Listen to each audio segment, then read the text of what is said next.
On the morning of June 4, 1942, at 9:15 a.m., Admiral Isoroku Yamamoto stood aboard the battleship Yamato, 600 meters behind his strike force, waiting for confirmation that would validate his long-standing warnings. 6 months earlier, Yamamoto had orchestrated the attack on Pearl Harbor, a devastating blow that had been followed by a string of Japanese victories. Now his massive fleet was closing in on Midway Atoll, ready to deliver the knockout punch that would force the United States to negotiate peace. Yamamoto's fleet included 4 powerful aircraft carriers, Akagi, Kaga, Soryu, and Hiryu, the same ships that had launched the attack on Pearl Harbor. In addition, he had battleships, cruisers, destroyers, and submarines, along with the most experienced naval aviators in the world, men who had honed their skills in combat across China and the Pacific.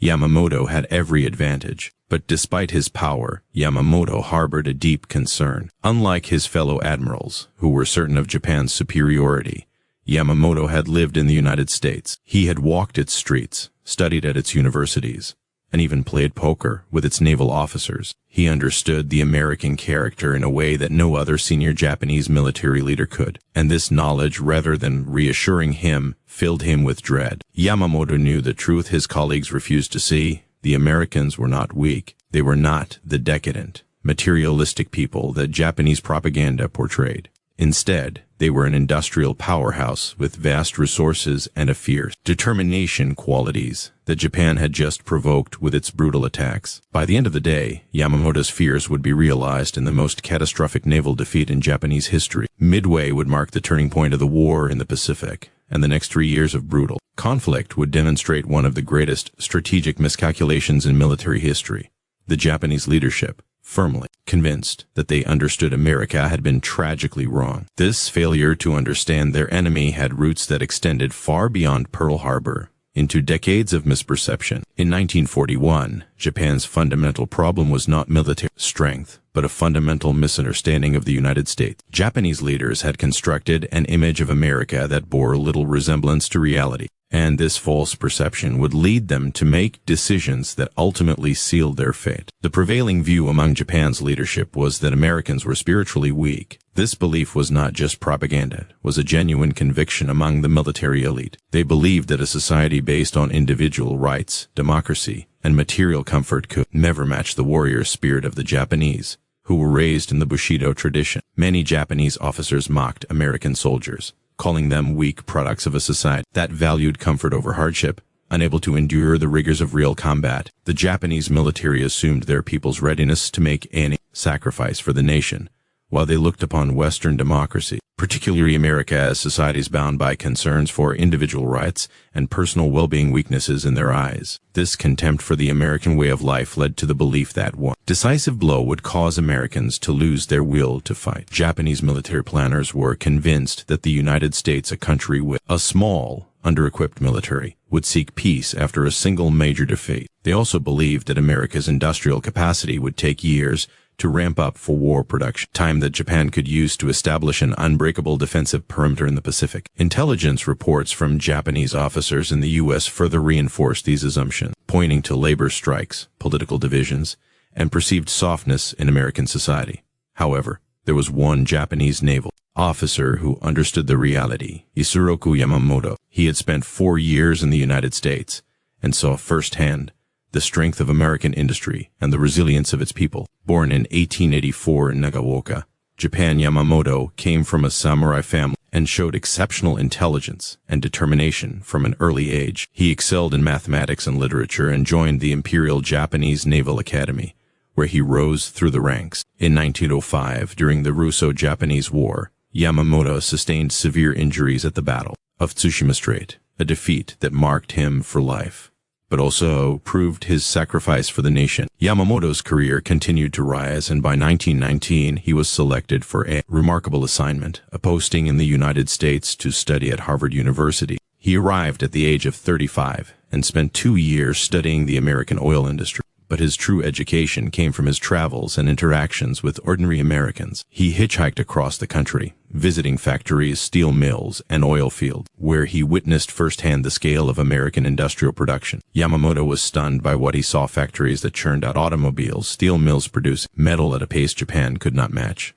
and oil refineries that dwarfed Japan's capacity. More importantly, Yamamoto discovered that Americans were not the weak, frivolous people that Japanese propaganda had portrayed. Instead, they were practical, resilient, and possessed a fierce competitive spirit. Despite their obsession with individual rights and their frequent complaints about their government, they worked hard, took immense pride in their accomplishments, and showed remarkable resilience when challenged. Yamamoto also took up poker during his time in the U.S., a game that taught him how to read opponents, manage risk, and understand the American propensity for bluffing and pushing through challenges. When Yamamoto returned to Japan, he carried a profound understanding of the American nation, one that would haunt him for the rest of his life. He knew that Japan's industrial capacity was no match for that of the United States, and that any war with America would be a dangerous gamble, one Japan could not afford to lose. Yet despite his warnings, Japan's leadership continued down a path that would ultimately lead to their destruction. In 1926, Yamamoto returned to America as a naval attaché at the Japanese embassy in Washington. For 2 more years, he immersed himself in American society, attending diplomatic events, meeting with American naval officers, and continuing his education in poker.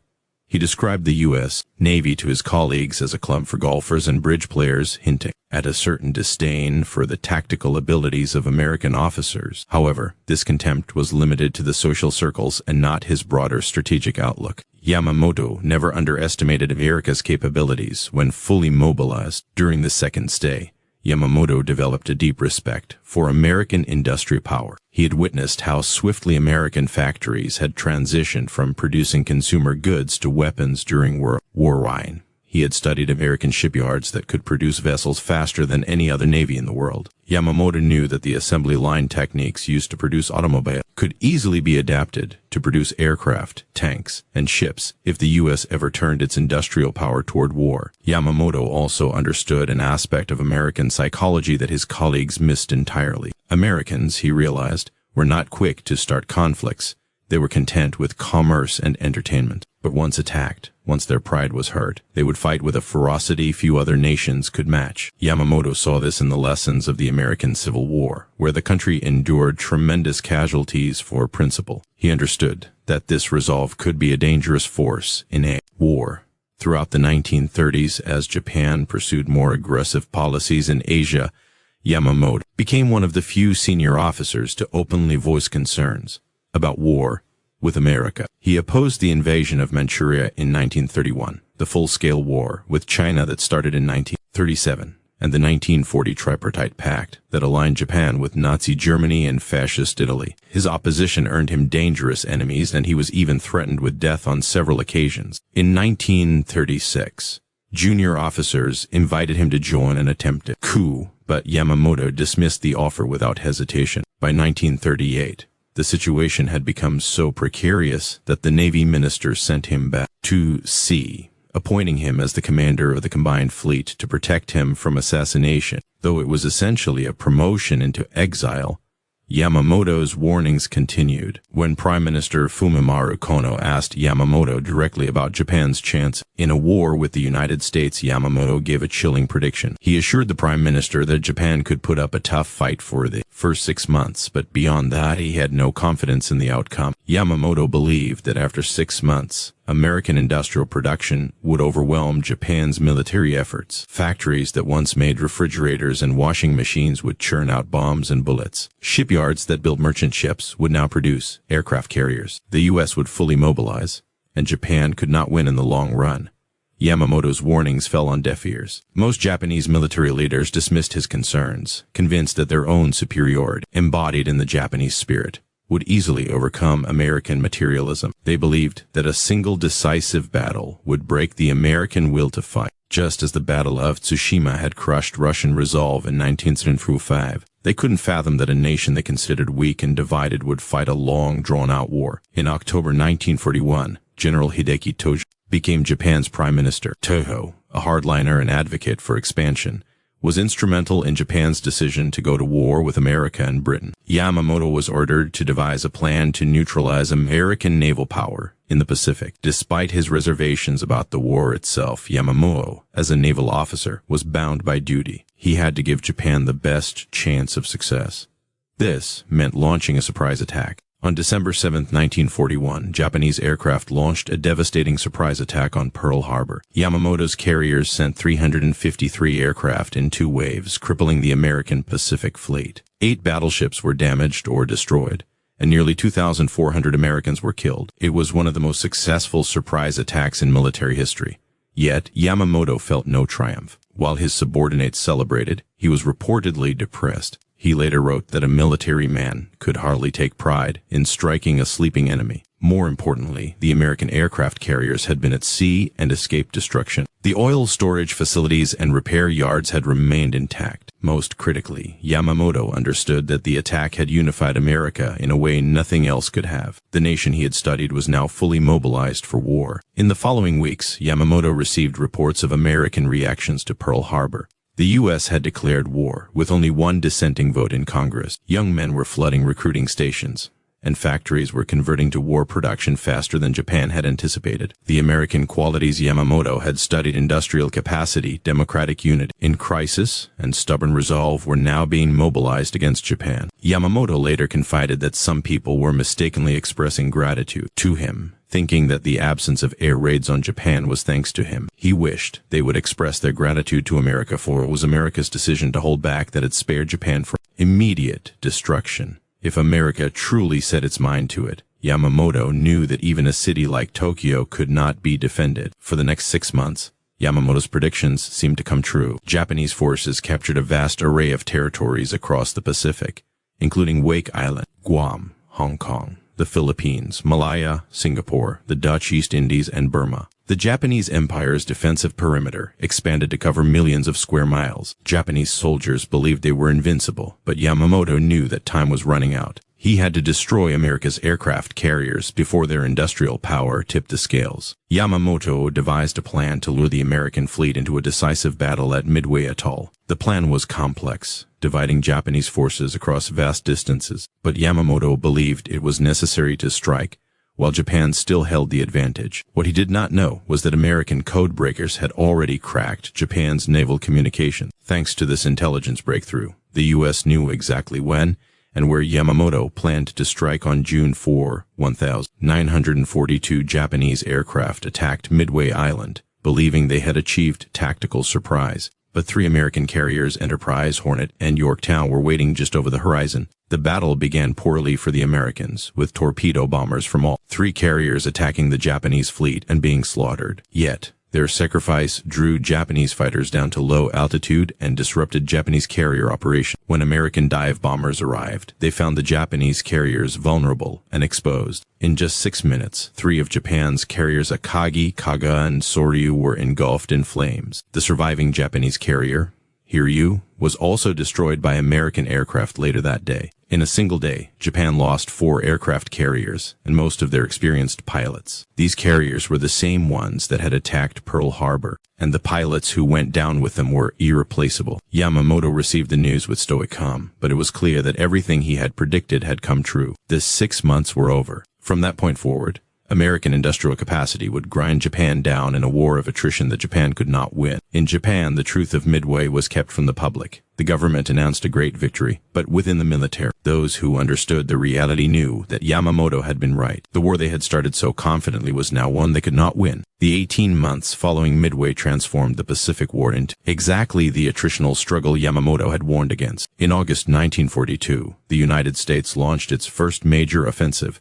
with the landing of Marines on Guadalcanal. Japanese soldiers, who had been told that Americans were weak, soon discovered the truth in brutal combat. The Americans did not break. They did not seek peace. They kept coming. The Japanese soldiers faced an enemy that revealed the true nature of American power, not just in military might, but in logistics. While Japanese soldiers suffered from shortages, American forces kept advancing, relentless and unyielding. American forces received a steady stream of supplies, food, ammunition, medical equipment, and reinforcement, while Japan's industrial capacity, which was roughly 10% of America's, struggled to keep up. The disparity between the two sides became glaringly evident during the Guadalcanal campaign. Japanese troops couldn't rely on slow transport ships to resupply because American aircraft from Henderson Field, the captured airstrip, would sink them during the day. Instead, they used fast destroyer runs, which the sailors dubbed rat transportation, but these could only carry limited supplies. As a result,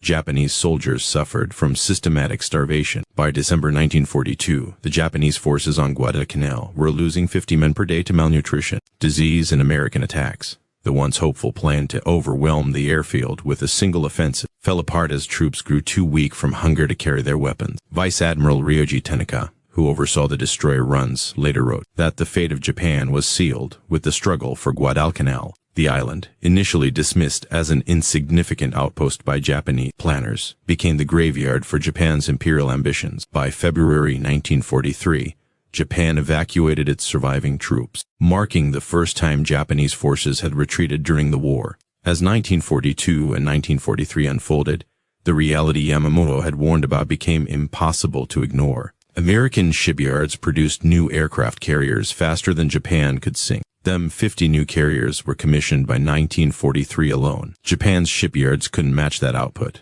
even if they worked around the clock. American factories were producing aircraft by the tens of thousands, and American training programs were churning out pilots who, though less experienced than their Japanese counterparts, were rapidly becoming more skilled. The assembly lines Yamamoto had observed in Detroit were now producing the very instruments that would destroy Japan. The contrast in pilot training was particularly stark. Japan started the war with some of the best trained naval aviators in the world, but as they were killed in combat, Japan could not replace them fast enough. Training programs were shortened, and new pilots went into battle with far fewer flight hours than their predecessors. Meanwhile, American training programs expanded, and by 1944, the average American naval aviator was better trained than his Japanese counterpart, an astonishing reversal from the war's beginning. In April 1943, Yamamoto, now based in Rabaul in the South Pacific, oversaw desperate defensive operations against the advancing Americans. The constant strain of watching his predictions come true weighed heavily on him,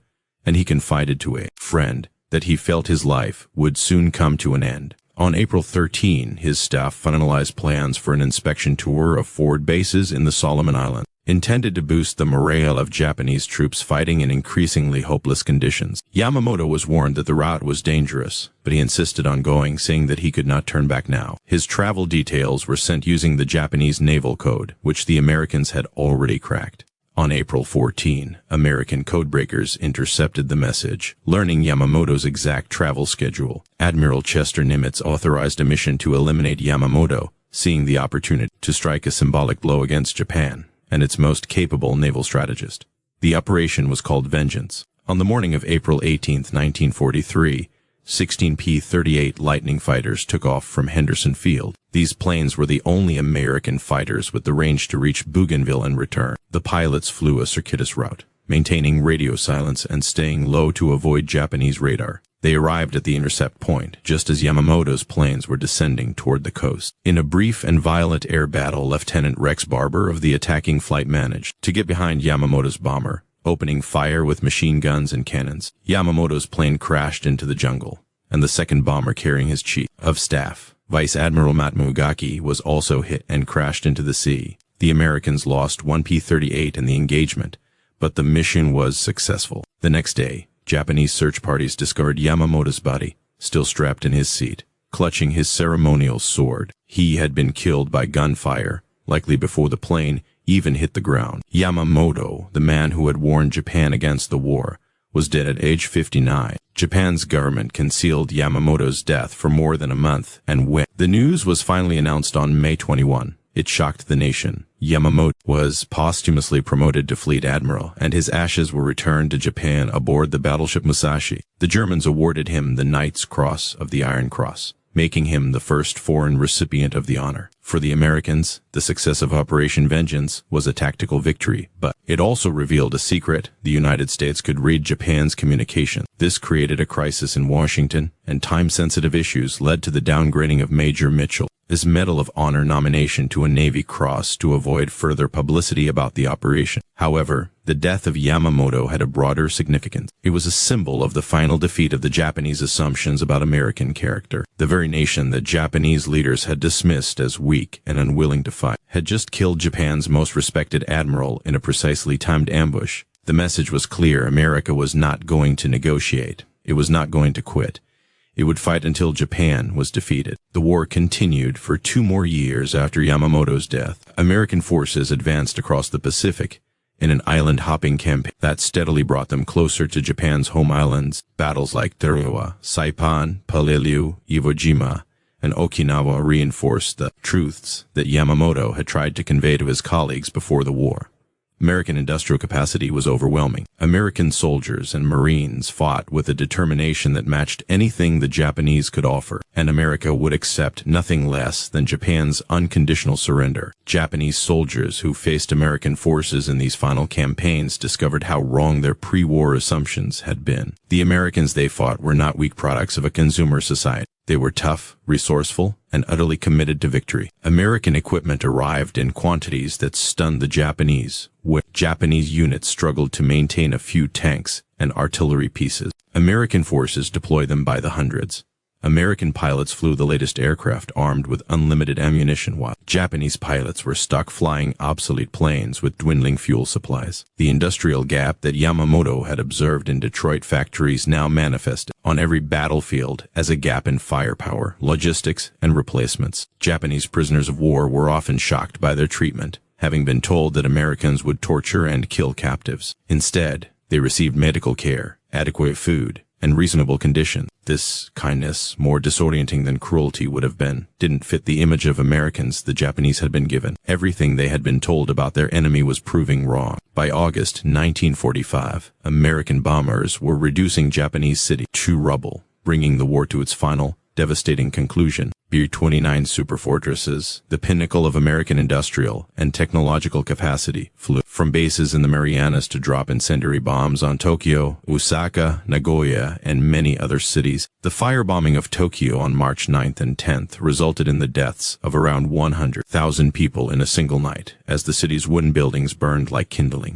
The atomic bombings of Hiroshima on August 6th and Nagasaki on August 9th demonstrated America's technological power in the most terrifying way possible. These bombs were not only a scientific achievement, but also represented the immense ability to mobilize billions of dollars and hundreds of thousands of workers for a single secret project, something no other nation on earth could have achieved like America did with the Manhattan Project. On August 15th, Emperor Hirohito announced Japan's surrender, citing the use of a new and most cruel bomb. The war Yamamoto had long warned against ended in a catastrophe far beyond anything even he had imagined. After the war, Japanese historians and military analysts revisited the pre-war assumptions that led Japan to disaster. They found a consistent pattern of wishful thinking, cultural arrogance, and willful blindness to evidence that contradicted their comfortable beliefs. Japanese leaders had created an image of America that served their ideological needs rather than reflecting reality. They ignored warnings from officers like Yamamoto, who truly understood America. The tragedy of Yamamoto was that he had seen the future and could change nothing. He knew that Japan could not defeat America in a prolonged war. He knew that the attack on Pearl Harbor would unite Americans, not demoralize them. He knew that months of victories would eventually lead to years of defeat. But as a naval officer bound by duty and honor,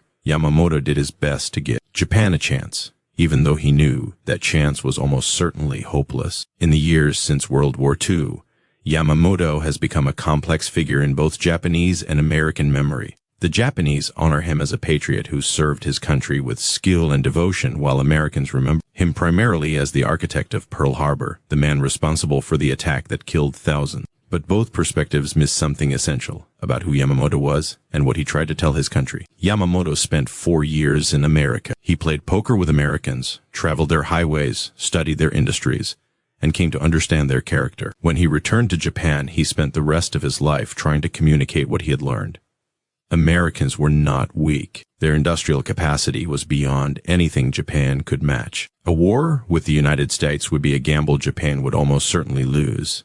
But his warnings went unheeded. The generals and admirals who had never set foot in America were convinced. They knew the country better than someone who had lived there. They believed in Japan's spiritual superiority over American materialism. They thought one stunning blow would break the American will. They believed they could win. They were wrong about everything, and Japan paid the price with millions of lives, burned cities, and total defeat. The question of what the Japanese thought of America during World War II boils down to the dangers of underestimating an enemy. Japanese leaders convinced themselves that Americans were too soft, too divided, and too materialistic to fight a real war. They ignored evidence of America's industrial strength because it didn't fit their preferred narrative. They dismissed warnings from officers who actually knew America because those warnings were inconvenient. The one man who truly understood America, who had walked its streets, studied its people, and grasped the enormity of its industrial power, could do nothing but watch as his country stumbled into a war it could not win. Isoroku Yamamoto died in the skies over Bougainville, shot down by American fighters on a mission of revenge. In a sense, he had been right all along. He had predicted 6 months of victories followed by defeat. The Battle of Midway came nearly 6 months after Pearl Harbor and everything. After that was Japan slowly and painfully realizing what Yamamoto had tried to tell them from the beginning.